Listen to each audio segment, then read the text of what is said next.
Olá, belíssimos e belíssimas! Tudo bem com vocês? Pessoal, estamos aqui com mais um episódio do Herói Sem Capa. E hoje eu vou entrevistar a querida mãe, a super-heroína Thaisy Ávila. Thaisy, como você está? Tudo bem, graças a Deus. Thaisy, a Thaisy, ela tem uma história belíssima para contar pra gente. Quando a dona Thaisy decidiu a adoção, ela não colocou como importante ter deficiência ou não ter deficiência. E ela foi chamada com uma criança com apenas 1 ano e meio, com deficiência. E tem uma história linda para contar pra gente. Você pode explicar pra gente como que foi esse processo de adoção? Então, quando eu tive meu filho mais velho, eu tinha 33 anos de idade. E nosso plano sempre foi ter 2 filhos. Só que aí a segunda gestação não vinha, eu não fiz não me preocupei de ir em médico para saber por que a gravidez não chegava, porque também se houvesse algum diagnóstico de que eu precisasse fazer um tratamento para engravidar, eu não me dispunha a fazer esse tratamento, eu não queria fazer. Já tinha acompanhado amigas que fizeram e optei por não ir atrás disso. E aí meu marido sugeriu, por que a gente não adota? Eu falei, sim, por que a gente não adota? Isso você já estava com seu marido há quanto tempo? Nós já éramos casados havia 10 anos. Vocês dois são pedagogos, né? Sim. Muito legal. E aí uma amiga minha tinha adotado recentemente. E eu perguntei para ela como tinha sido o processo, ela me falou, me explicou como tinha acontecido toda a parte legal e me falou do grupo de apoio à adoção, o Aconchego, o grupo de apoio à adoção aqui de Brasília. E a gente começou a frequentar as reuniões públicas abertas do Aconchego para se informar sobre o processo de adoção. Fomos umas 3 reuniões, vimos que era aquilo mesmo que a gente queria e demos entrada na vara de infância. E aí quando você vai fazer a entrada na defensoria pública, no pedido de adoção, a gente preenche uma ficha com o perfil da criança adotada, o perfil da criança que você deseja. A gente só pediu que fosse uma criança um pouco mais nova do que o nosso filho mais velho, que então tinha 6 anos.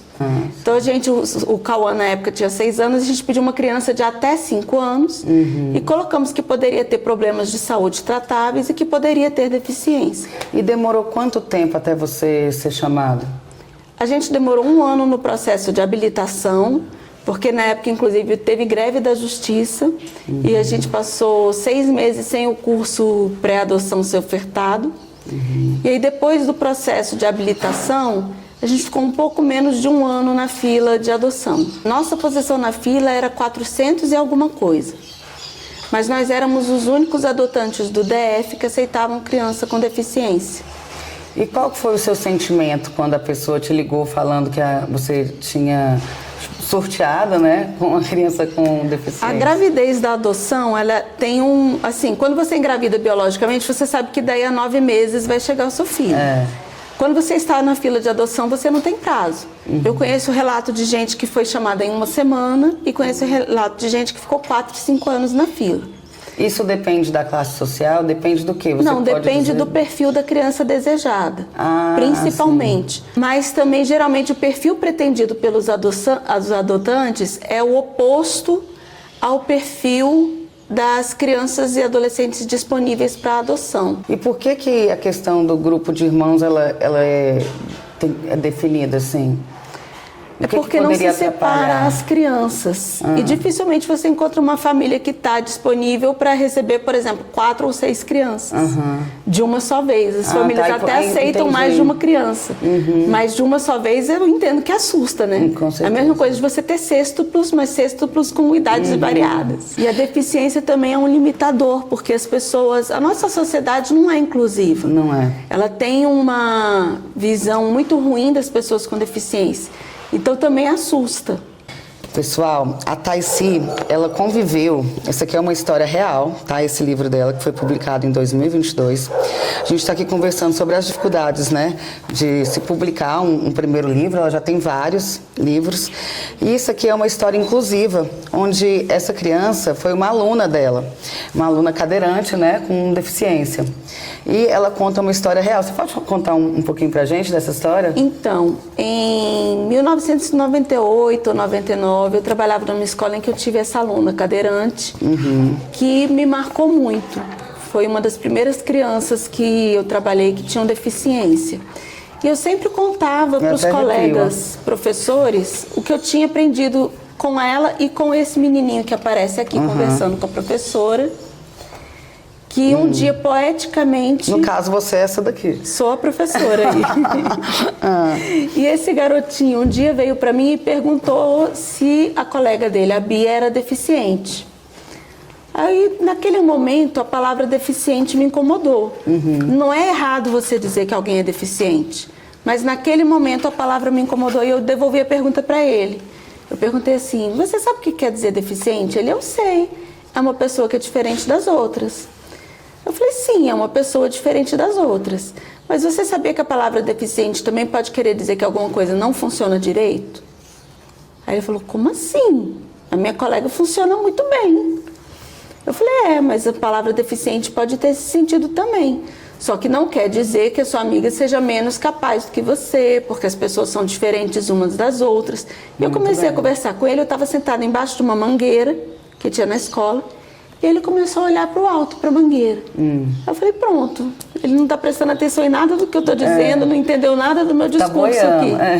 Até que ele vira para mim e fala assim, pensando bem, se nem as folhas de uma mesma árvore são todas iguais umas às outras, as pessoas não precisam ser todas iguais. Olha, que incrível. E isso quantos anos? Ele tinha 6 aninhos. Nossa. E ele me disse isso e saiu correndo para brincar no parquinho. Eu fiquei lá toda arrepiada. Arrepiada, eu também estou arrepiada. E nunca mais me conta um do que ele me pouco disse. dessa história, né? Porque aqui a gente já tem ela brincando como goleira, parece, né? No futebol. Sim, porque ela era cadeirante, mas uma das primeiras coisas que a gente fez na escola foi tirá-la da cadeira para que ela pudesse brincar no chão.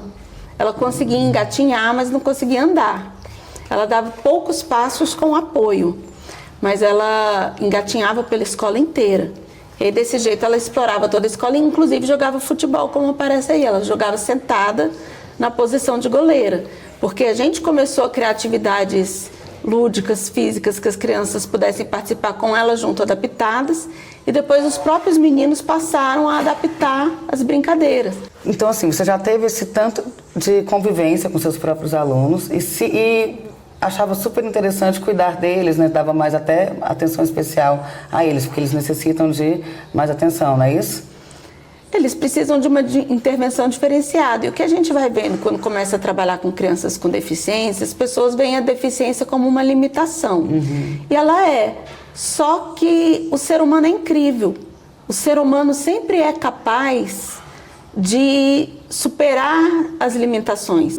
Uma vez eu conversando sobre esse livro aqui, Um Sonho de Escola com Crianças, era uma turma de 4º ano, e uma criança me perguntou sobre a paralisia cerebral, eu fui explicar para ela, eu falei assim, o nosso cérebro é mágico. Se uma parte do cérebro não consegue fazer uma função, outra parte pode aprender.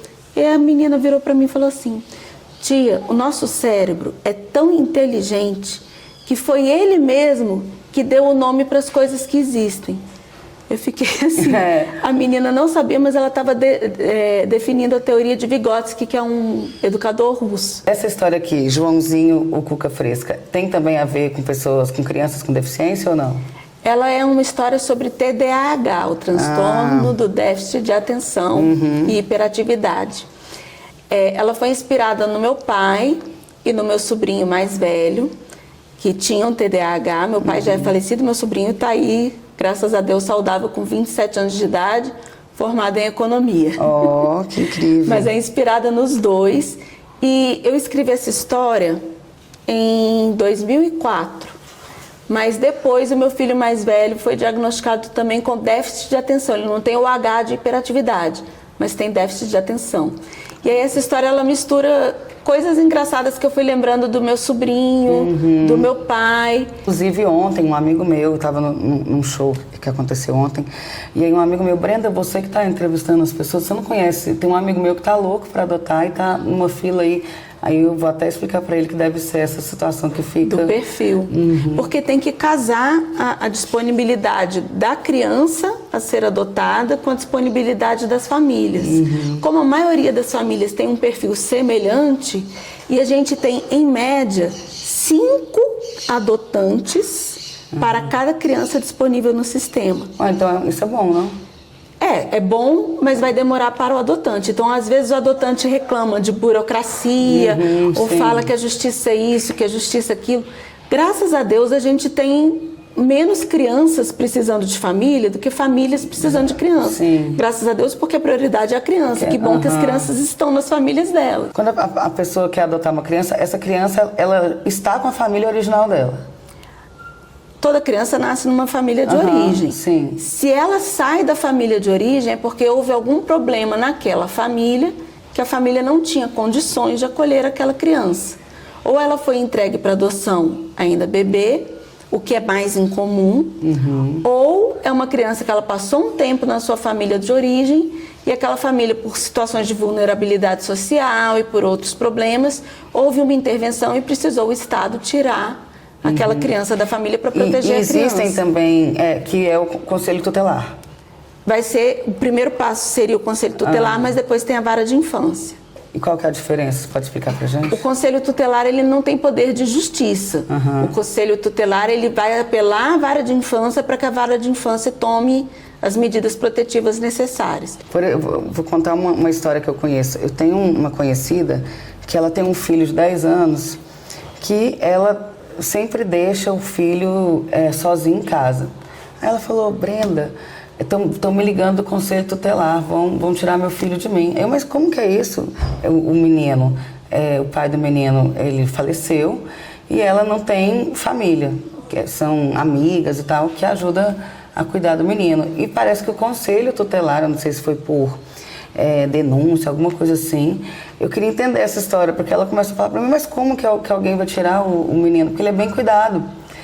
Como que vai tirar o menino de ela? Brenda, não tem jeito, o Conselho Tutelar quer pegar, porque se eu não parar de trabalhar para cuidar dele, o Conselho Tutelar vai me tirar ele de mim. Isso É porque pelo ECA, o Estatuto da Criança e do Adolescente, eu não vou me lembrar agora se a idade é 12 ou 14 anos, mas a criança menor do que essa idade não pode ficar sozinha em casa porque é considerado abandono de incapaz.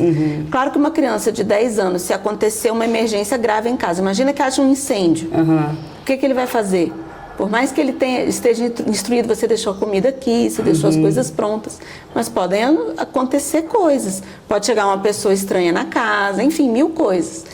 Então, voltando no Samuel, quando ele veio aqui para sua casa, qual foi a dinâmica? Quais foram as rotinas que tiveram que ser mudadas? A gente não precisou de reforma em casa, porque o Samuel não é cadeirante. Se ele fosse cadeirante, a gente ia ter que fazer algumas adaptações. Mas mesmo ele com 1 ano e pouco, foi 1 ano e pouco que você recebeu ele?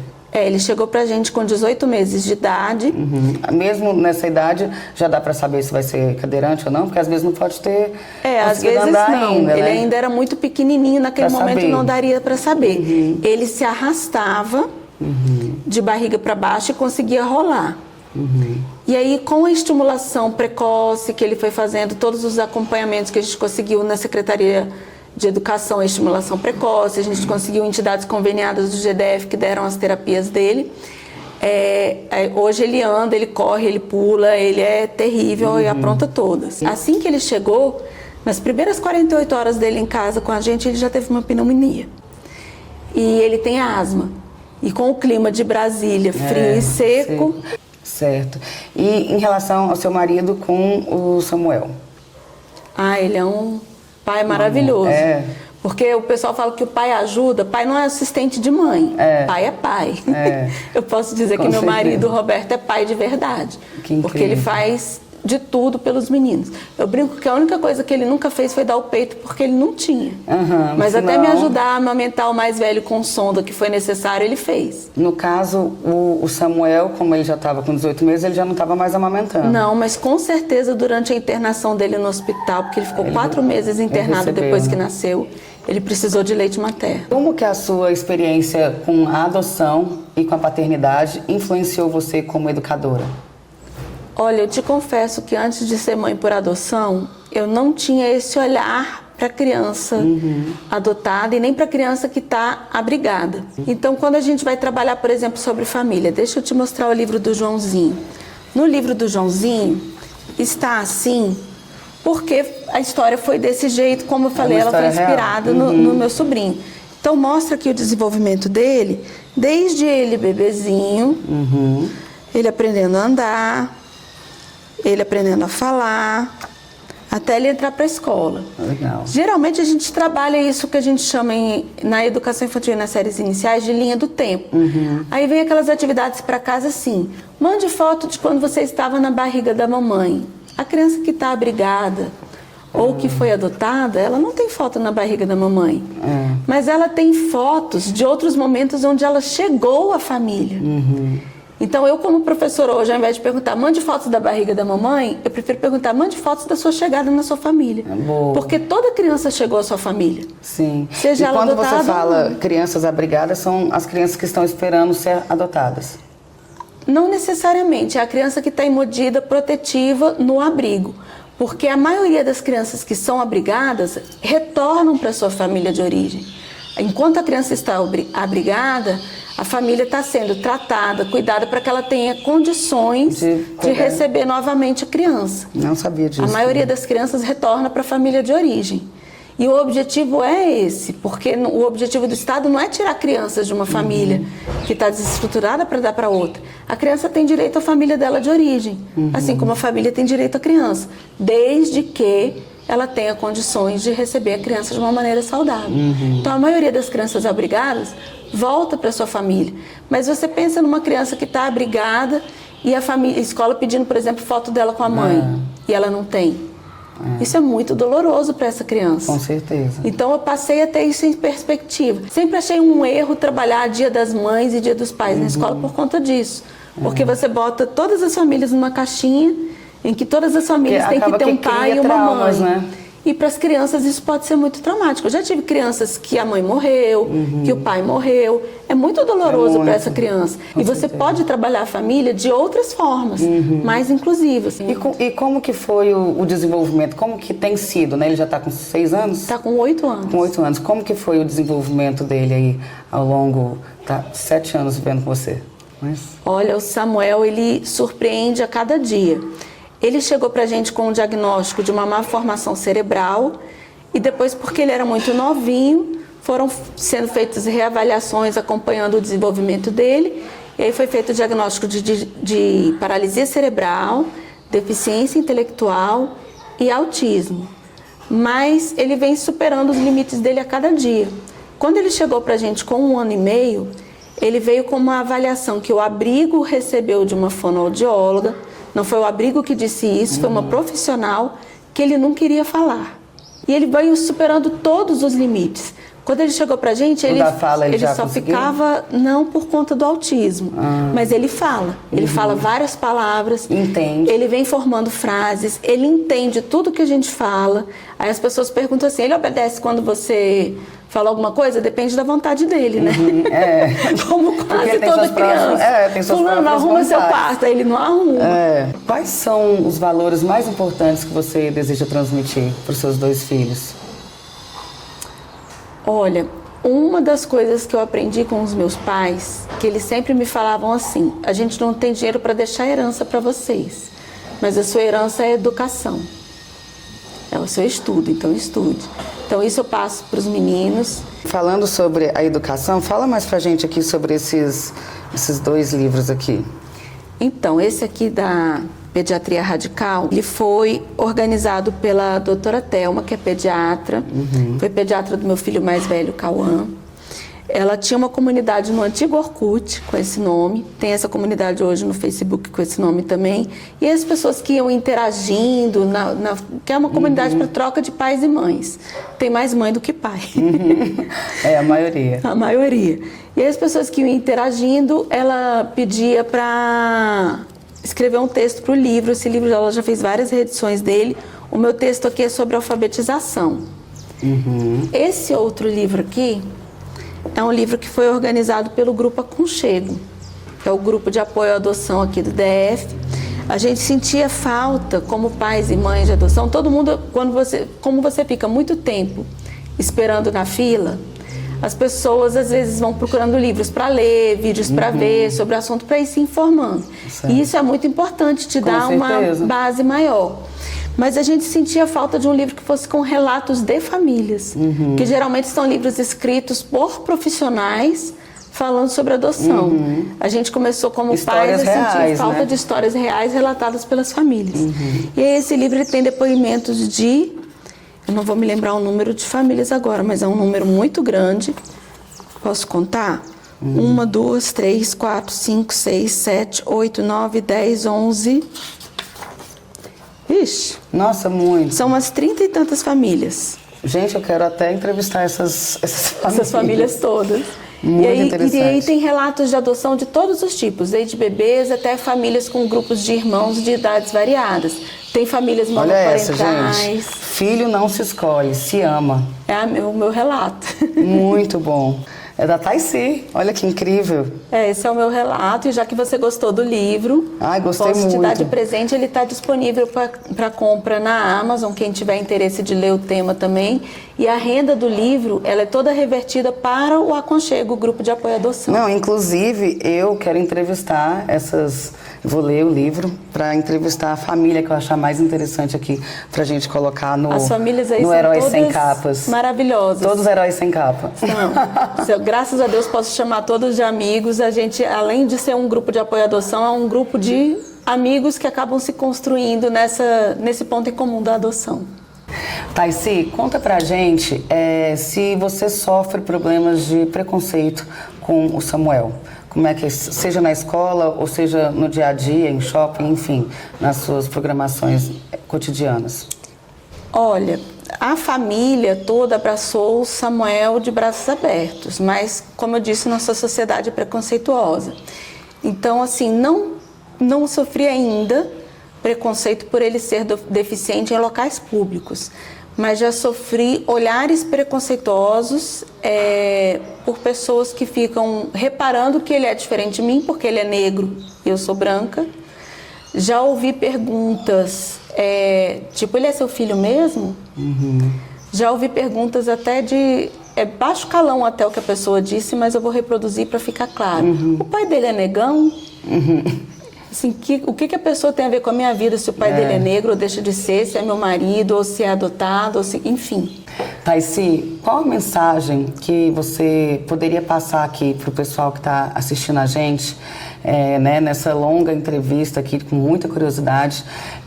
O que você gostaria de falar para essas pessoas que estão aqui estão em fila longa de espera, tentando uma criança assim como você?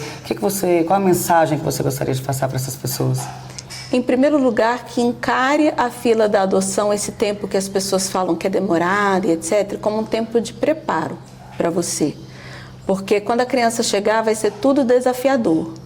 E a melhor maneira de se preparar, além de ler, de assistir vídeo, mas a melhor maneira é você procurar o grupo de apoio à adoção que existir na sua região, na sua cidade. Porque nada vai se comparar a trocar experiências com pessoas que estão passando pelo processo de espera na fila como você, que depois receberam a criança como você, porque aí você vai ter um grupo em quem se espelhar e com quem compartilhar as dificuldades do dia a dia. Você vai estar falando com gente que te entende. Cada um, na hora de definir seu perfil, tem que reconhecer seus limites. Mas quando a gente frequenta o próprio grupo de apoio à adoção, a gente começa a abrir a nossa visão. Então a gente talvez passe a não ver cor da pele, deficiência, problema de saúde, grupo de irmãos, como um bicho de 7 cabeças tão grande. E também a gente saber que todo filho é uma caixinha de surpresas. Todo mundo pede a Deus um bebê saudável, um bebê sem nenhum problema. Quando a gente encontra uma pessoa grávida, você fala, ai, que venha com saúde. Claro que é o melhor desejo, mas ninguém tem controle disso. Filho é sempre uma possibilidade em aberto. Então, o ser humano é uma caixinha de surpresas e a vida é lidar com o imponderável. Então a gente ter essa noção de que a qualquer momento tudo pode virar de ponta cabeça mesmo, porque a vida é assim. Com certeza. E a gente pode conhecer o Samuel? Vou buscar ele lá dentro para ver se ele topa ouvir a história. Masha e o urso. Esse é o conto russo original. Não, e você faz as vozes, sem cena. Eu sou contadora de histórias. Que incrível. Taici, quando ele chegou aqui, ele emitia algum som, um gesto, como é que era? Quando ele veio pra gente, ele veio com esse diagnóstico de que ele não queria falar. Como vocês viram aí ele lendo história, ele, claro que não tem uma fala típica de uma criança de 8 anos de idade, mas ele fala, ele se comunica, ele interage. E realmente, quando ele chegou, ele não emitia nenhum som, nem mesmo choro. Nem assim, não, nada. nem choro. A gente sabia que ele estava chorando porque Pela começavam as lágrima lágrimas a escorrer. Só que, às vezes, a família, sem ter uma orientação, pode receber um diagnóstico desse assim, seu filho nunca vai falar. Então eu também não falo com ele, porque ele não vai responder. E aí realmente ele nunca vai falar, porque você não está oferecendo linguagem para ele. Como eu sou professora, quando me falaram isso, entrou por um ouvido, saiu pelo outro. Comecei a falar com ele, contar a história para ele, cantar música para ele. E aí ele começou a balbuciar. Eu falei, vai falar sim. O que ele vai falar, eu não sei. Ele não vai fazer um discurso do Martin Luther King, mas falar ele vai. Aí corri atrás de fonoterapia, ele faz fonoterapia até hoje e vai só progredindo a fala. Que incrível. Parabéns, Samuel. Você é muito lindo, viu? E sem vergonha. E você é muito lindo. Belíssimos e belíssimas. Esse foi mais um episódio do Herói Sem Capa, com essa heroína sem capa. Gente, a história dela é maravilhosa. Eu tô emocionada, encantada e muito orgulhosa de ter escutado tudo que você tem para falar aqui para todo mundo. Aguardem os próximos episódios. Tchau, tchau.